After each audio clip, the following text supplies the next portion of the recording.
Fifth scenario, if I give you 2 points. In this case, well, the more traditional way is definitely the preferred way by the textbook.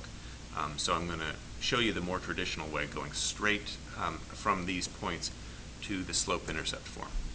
First thing I've got to figure out is what the slope is. Well, the slope is change in y over change in x. It's going to turn out to be 3 over 4. So again, it's going to be y equals mx plus b, so I go ahead and plug that 3/4 in. Now I'm going to put y and x values into that equation. I picked the 2 and the 4. I'd rather not deal with negatives. So now I've got everything I need, except I don't know what b is. So I'm going to solve for b. Multiply the 3/4 times the 2, I get 3/2. Move the 3/2 over, and I'm going to get b equals 2.5. Put this b together with what I had up here, like so, and I'm going to get an equation. Y equals 3/4 x plus 2.5. That's the equation in slope-intercept form, and that's a perfectly legitimate answer. There is a slightly faster way. If you want to do it in point-slope form, set it up this way. Use the coordinates of both points. Plug them in, right? So I've got y1 minus y2 here equals m times x1 minus x2. I've simply used both x's over here. Now I'm going to solve for m. And I'm going to find that m is 3/4. Notice it's the same as the slope I found over here, and it should be. Now that I've got slope, I can simply plug back in, one of these two coordinates into point-slope form.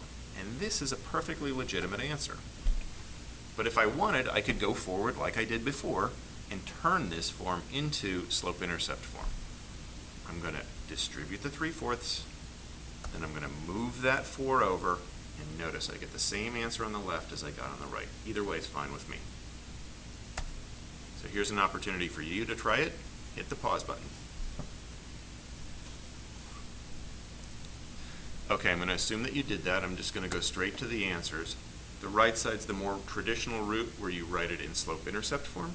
The left side, the less traditional route, you've written it in point-slope form. And notice I've given you 2 different choices because you had 2 different sets of points to work from.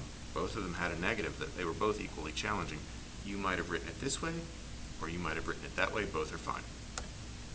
Okay, the last thing, and it's possible that I'm going to have to carry over like 1 minute, unfortunately, to make this video fit. But direct variation is an important concept.